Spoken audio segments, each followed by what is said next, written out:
Meu irmão, não me julgue um doutor reverenciado. Nem todo o saber do mundo concentrou-se em mim, mas em uma palavra, sei que toda a minha ciência consiste em distinguir o falso do verdadeiro. E como não conheço nenhuma espécie de herói que mereça mais louvor do que os devotos perfeitos, e que nada no mundo existe de mais nobre e mais belo que o santo fervor do zelo verdadeiro, assim também não sei de nada que seja mais odioso do que a aparência emplastrada de um zelo especioso, do que esses rematados charlatães, do que esses devotos de praça pública, cuja carantonha sacrílega e enganadora ilude impunemente e zomba à vontade daquilo que os mortais têm de mais santo e sagrado.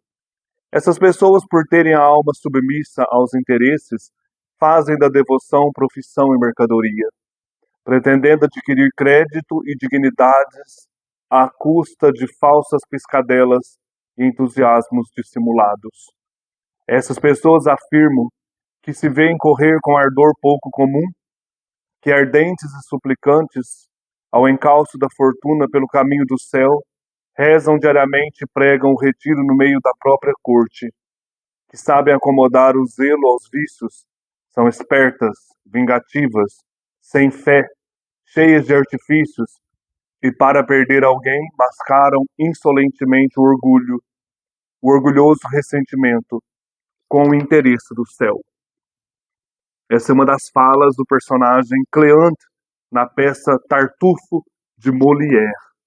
Hoje veremos a vida e obra desse dramaturgo francês, Jean-Baptiste Poquelin, conhecido como Molière. Aqui temos uma gravura dele. Nasceu Molière em 1622 e morreu em 1673. Ele teve um papel fundamental na dramaturgia francesa, até então dependente da mitologia grega. Molière traz os costumes, o dia a dia da vida francesa para as peças.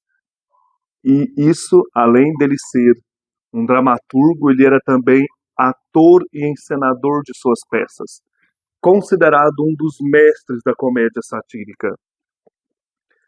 Molière criticou os costumes da época, como nós vimos aqui nesse pequeno trecho da fala de Cleante, o costume dos devotos hipócritas, né, que se pavoneavam pelas praças, mas no fundo eram pessoas orgulhosas, pessoas macumunadas com a corte, com o orgulho, com a hipocrisia. Como ator, ele também ficou conhecido pela sua meticulosidade e retidão, rigor das suas peças. Nasce então, como eu disse, em 1622, em Paris, no dia 15 de janeiro. Ele era filho de um artesão parisiense e essa paternidade será muito importante na vida do Molière. O pai terá um papel fundamental porque aos 10 anos de idade ele perde a mãe, Marie Cressy, e essa perda vai, de certa maneira, influenciar muito, né, a sua vida, né, a sua existência. Molière, em 1633, entra para a prestigiada escola dos jesuítas do Colégio de Clermont, onde ele completa a sua formação acadêmica em 1639. Ele é um observador dos costumes religiosos, da vida desses jesuítas, né? Isso vai transparecer também nas suas peças. Ele foi amigo íntimo de um abade chamado Lamotte de Vallée, que era filho de François de Lamotte Levaillé, um grande escritor francês. E esse moço, né, esse abade, ele na época em que fez amizade com Molière, que Molière era jovem ainda, esse abade estava publicando as obras do seu pai, François de Lamotte. Molière certamente foi influenciado pela amizade com este abade e também com as obras do pai. Entre as primeiras obras desse François de la Motte, que o filho publicava, estava uma tradução, hoje perdida, de uma obra muito interessante da antiguidade, De Rerum Natura, do filósofo romano Lucrécio, uma obra da qual eu tirei muitas coisas interessantes. Eu li essa obra, gostei demais, gente. Então, muitos críticos acreditam, né, que o Molière tenha lido essa obra de Rerum Natura. Quando Molière chega aos 18 anos, o seu pai passou-lhe um título de tapeceiro ordinário do rei. Como o pai tinha uma influência na corte, trabalhava como tecelão do rei Luís XIV, ele passa esse título para o filho, Tapissier du Roi, e o cargo também associado de criado de quarto do rei, valet de chambre. Isso fez com que, desde cedo, o Molière tivesse contato com o rei Luís XIV, tivesse essa convivência na corte francesa. Há quem afirme que o Molière tenha feito direito em Orleans em 1642, mas subsistem dúvidas quanto a isso. Desde cedo ele se interessa pelo teatro, que estava muito na moda na época. Como nós já falamos aqui, de Corneille, de Racine e agora Molière, formam a tríade de dramaturgos franceses desse período do século XVII. Interessante, né, observar cada um deles, né, o Racine, o Corneille, sempre voltados aí para a mitologia, né, trazendo a força dessas peças. De repente surge o satírico comediante Molière, trazendo o dia a dia da vida parisiense francesa. 1643, Molière começa um relacionamento com uma mulher chamada Madeleine Béjart. Essa mulher tinha uma filha chamada Armande, antes de conhecer o Molière. Ela era bem pequena, essa menina. No futuro, o Molière vai casar com a Armande. E era um escândalo. Casou com a filha da amante. E muitos disseram que ela era filha do próprio Molière. Ele foi acusado de incesto. Mas não, ela era filha de um outro relacionamento da Madeleine Béjart. 1643, o Molière começa um relacionamento com ela e funda, junto com o irmão dela, a companhia de teatro Illustre Théâtre. Então, os três saem sempre aí para fazer atuações na província, para andar aí pelas aldeias da França, pelas cidades, representando peças. E em 1644, essa companhia Illustre Théâtre faz uma apresentação em Paris. Porém, a companhia entra em falência no ano seguinte, em 1645, e é nesta época que o Molière, o Poquelin, Jean-Baptiste Poquelin, vai assumir o pseudônimo de Molière. Então, o nome dele é, como eu falei, Jean-Baptiste Poquelin, é o nome de Molière. É em 1645, né, que ele assume o pseudônimo de Molière, inspirado no nome de uma pequena cidade da França. Como eles viajavam muito com essa companhia Illustre Théâtre, ele vê uma cidade chamada Molière e pega esse nome para ele. A falência da companhia valeu a Molière algumas semanas de prisão por causa das dívidas. E ele foi libertado graças à ajuda do pai. Como eu falei, o pai tinha uma influência na corte, né? Conhecia, relacionava até como tapeceiro do rei com o rei Luís XIV. Depois dessa falência, que ele sai da prisão, o Molière, por um período de 14 anos, vai ter uma vida de comediante itinerante. Olha que interessante, né? A pé. Então ele começa a visitar outras aldeias, outros lugares, representando peças.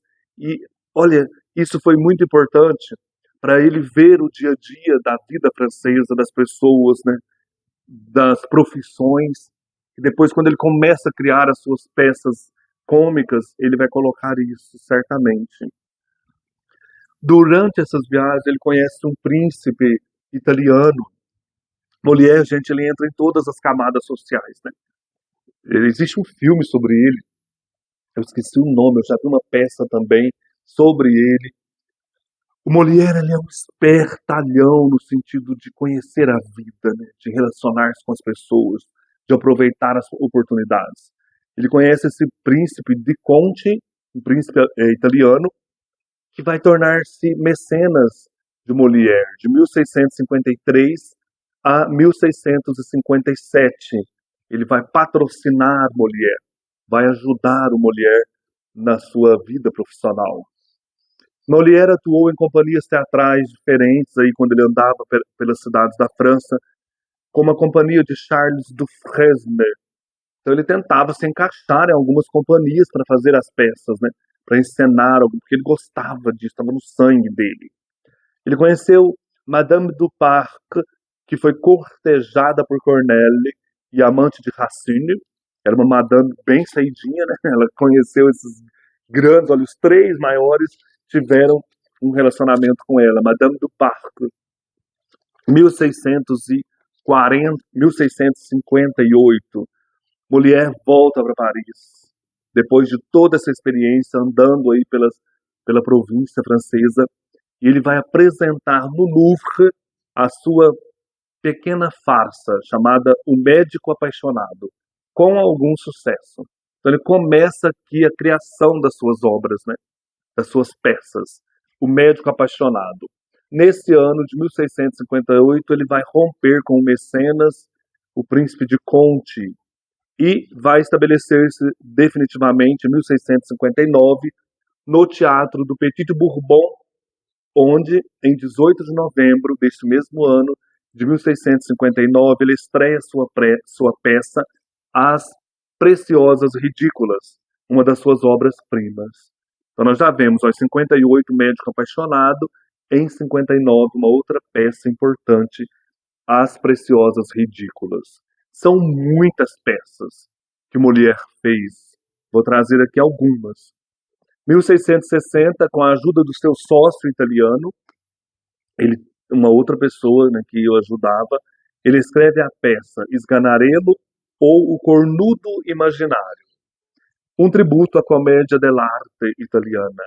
Então já é uma questão assim, olha, o médico apaixonado, preciosas ridículas, o cornudo imaginário, são temas, são pessoas do dia a dia, né? E as pessoas rachavam de rir mesmo no teatro. 1661, com a intenção de agradar o seu mecenas, que é o Monsieur, irmão do rei Luís XIV, ele escreveu e encenou O Príncipe Ciumento, uma comédia derivada de uma obra de Cicognini, que é um italiano. E o Príncipe Ciumento foi para agradar o Monsieur, irmão do rei Luís XIV. É interessante vocês assistirem também a minissérie Versailles, que está na Netflix. Vai mostrar aí o rei Luís XIV. Não mostra infelizmente, né, poderia, não sei se mostra Molière, mas mostra o Monsieur, irmão do rei, e o Molière faz essa peça, né, em homenagem a ele, o Príncipe Ciumento, 1661. Surgem também outras peças neste ano, Escola de Maridos e Os Importunos, comédia para divertimento do rei. Relacionamento aí com Luís XIV, o irmão, a corte, né?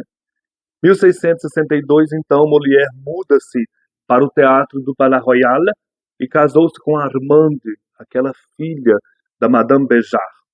Acreditava ele, o Molière, que a Armande era irmã de Madame Béjart. A Madame Béjart não contou para Molière que a Armande era sua filha com outro relacionamento. Na verdade, era uma filha ilegítima da Madame, nascida de um caso passageiro com o Duque de Modena, em 1643, quando Molière e Madeleine iniciaram a sua relação amorosa. Então, esse equívoco de ela não ter contado para o Molière que a Armande era sua filha vai causar um escândalo nesse mesmo ano, né? Que o povo vai começar a falar que Molière casou com a própria filha. E, na verdade, ele acreditava que a Armande era irmã de Madame Béjart. Depois que ele fica sabendo que ela é filha ilegítima da Madame Béjart. E ela não era filha de Molière. Nesse ano também, de 1662, Ele encenou a sua obra-prima, Escola de Mulheres, uma obra muito legal também do Molière. Começaram então críticas às suas peças, ao casamento, a esta vida escandalosa, né? E aqui eu tenho a obra Escola de Mulheres. Crítica a essa vida de mulher borbulhante, né, na corte, escândalos. E ele escreve em resposta às críticas e ao escândalo, né, causado, à falação do povo.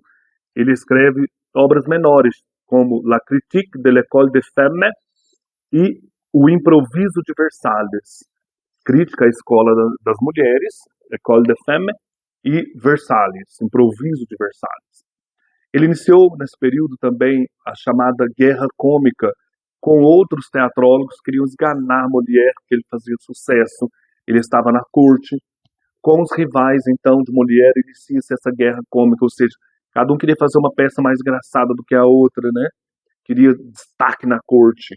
Entre eles estão aí os rivais Deneuve de Viger, Boursault e Montefleury, são os rivais de Molière. Entre outros inimigos também podiam contar-se os jansenistas lá de Port-Royal, onde o Racine havia estudado, foi enterrado inclusive. E alguns dramaturgos da escola tradicional também criticavam o Molière, também eram inimigos ferrenhos do teatrólogo. O rei Luís XIV, além de uma pensão a Molière, tornou-se seu partidário. O rei toma o partido de Molière, dizendo que não era nada daquilo que o povo estava falando do dramaturgo. 1664 surge a peça Tartufo, que eu li o pedacinho aqui da fala daquele personagem no começo. Ela foi encenada em Versalhes, 1664, e tornou-se o maior escândalo da carreira artística de Molière. A descrição da hipocrisia das classes dominantes, como aqui nesse trecho, a hipocrisia do clero, né? A hipocrisia dos falsos beatos, e principalmente então do clero. Esse escândalo foi essa peça considerada ofensiva, imediatamente contestada. Vale a pena conhecer essa peça. O rei viu-se obrigado a suspender as representações. Imagina, os cardeais, o pessoal da igreja estava lá assistindo essa peça e Molière destrinchando mesmo a hipocrisia, né? O escândalo da corte, da vida religiosa do período. As pessoas saíam horrorizadas, xingando Molière, saíam xingando do teatro. Outras peças foram escritas também neste ano de 1664, a partir da amizade de Molière com Jean-Baptiste Lully. Lully era um músico importante também da França nesse período, e a música faz parte de alguns momentos da peça. Então, a partir desta amizade, ele escreveu 3 peças: O Casamento Forçado, A Princesa Élida, todas de 1664, e O Amor Médico. São peças em que a música começa a aparecer, para criar mais alegria, né? Mais criatividade no enredo. 1666, depois do escândalo do Tartufo, Molière apresenta O Misantropo. Acho que eu não tenho aqui. Quero ter essa peça, quero lê-la. Ela é considerada hoje em dia uma das obras mais refinadas. Aqui no Brasil já foi encenada várias vezes. Paulo Altran fez o Avarento que o Paulo Altran fez. O Misantropo é uma das obras mais refinadas e com um conteúdo moral mais elevado. Ele não escracha tanto aqui, né? É um conteúdo moral mais elevado das peças de Molière. Ele foi, contudo, no período, criticado. Essa peça, O Misantropo, que hoje é uma obra refinada, importante, ela não foi valorizada no período. Escreveu também, neste ano de 1666, a peça Le Médecin malgré lui, Médico à Força. Então são coisas aí, né? Por exemplo, esse médico que não tinha vocação para médico deve ter aprontado coisas, né? Médico à força. Então são coisas da vida, do dia a dia, para o pessoal rir, o pessoal também refletir, né? É um riso, gente, reflexivo. A comédia é muito interessante. Ela tem uma função de levar a alegria, claro, mas também de fazer pensar. Mesmo doente, ele começa aqui a sofrer nesse período fisicamente. Ele escreve peças importantes: O Siciliano, O Anfitrião, O Marido Confundido, O Avarento, que é essa peça que eu falei que o Paulo Altran fez, Os Magníficos Amantes, O Burguês Fidalgo, que eu tenho aqui também, obra louvada pela crítica atual. Aqui nessa edição da Abril Cultural, eu tenho Tartufo, Escola de Mulheres e o Burguês Fidalgo. É um livrinho bem bonito. Aqui tem uma nota também sobre a vida do Jean-Baptiste Poquelin, Molière. Então, o Burguês Fidalgo é uma obra hoje considerável e o pessoal gosta muito, o pessoal da crítica teatral, né? As Artimanhas de Escapino, A Condessa de Escarbânias, essa é de 1671, ano em que morre a sua amante, né, Madeleine Béjart, morreu nesse ano de 1671. As Sabichonas, do ano seguinte, 1672, obra-prima, nascida perante a possibilidade do uso da música de Lully. Então é aqui, em 1672, que essa amizade com o músico Lully vai se refletir nas peças de Molière. E o Doente Imaginário, gente, aqui, olha, eu tenho na 34 essa peça. Doente Imaginário é a última obra de Molière. Ela vai ao palco em 1673 e torna-se um dos maiores clássicos da comédia e continua a ser encenada até hoje. É a última obra de Molière e uma das peças mais conhecidas. Então tem essas duas obras, esses dois livros, né? O primeiro aqui com 3 peças, Tartufo, Escola de Mulheres e o Burguês Fidalgo, e o Doente Imaginário. Já dá para ter uma ideia assim da genialidade de Molière. O Doente Imaginário é uma peça interessante porque um personagem ali finge-se de morto para descobrir os pensamentos de quem convivia com ele. E um dos momentos da biografia de Molière é a sua morte, que se tornou referência no meio teatral. O Molière fazia o papel desse doente imaginário e é dito que ele morreu no palco, representando o papel principal da sua última peça. Isso se torna uma referência no teatro. Para quem estuda teatro, vai conhecer a vida teatral, as peças, isso é uma referência, né? Molière morreu no palco, como Cacilda Becker, que certamente desmaiou no palco, mas morre depois. Assim também foi com Molière. Ele apenas desmaia, segundo os críticos, os biógrafos, ele apenas desmaia no palco e teria morrido horas mais tarde em sua casa, sem receber os sacramentos. Mas ficou isso no imaginário teatral, né?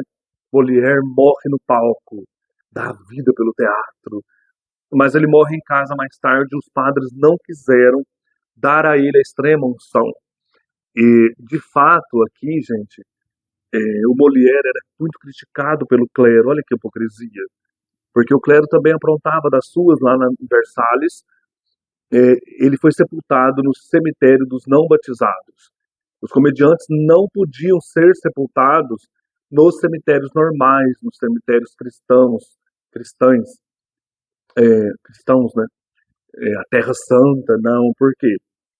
O clero considerava tal profissão de comediante, porque ele também encenava, né? Considerava tal profissão indigna. Era uma profissão indigna. E era a representação do falso. Olha que coisa, né? Então tinha essa hipocrisia. Não vamos enterrá-lo durante aí o dia, para não causar escândalo, porque ele representa o falso.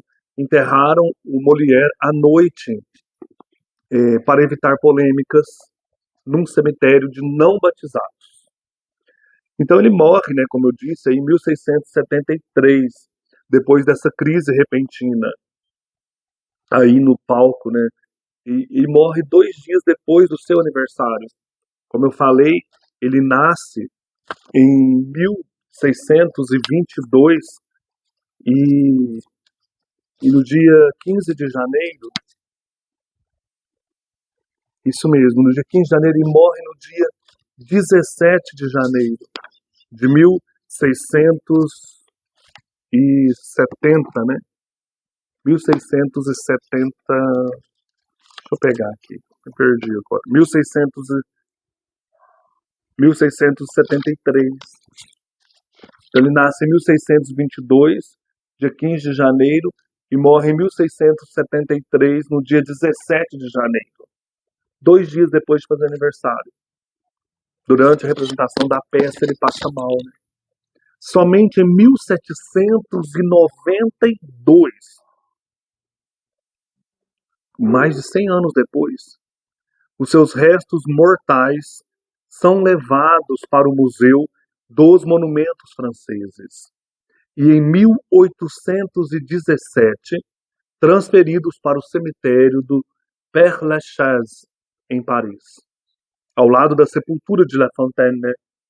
Os dois estão ali, no Père-Lachaise. Gente, que vida interessante do Molière.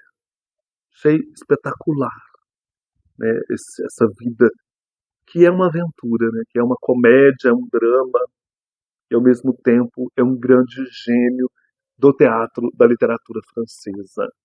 Um abraço e até mais.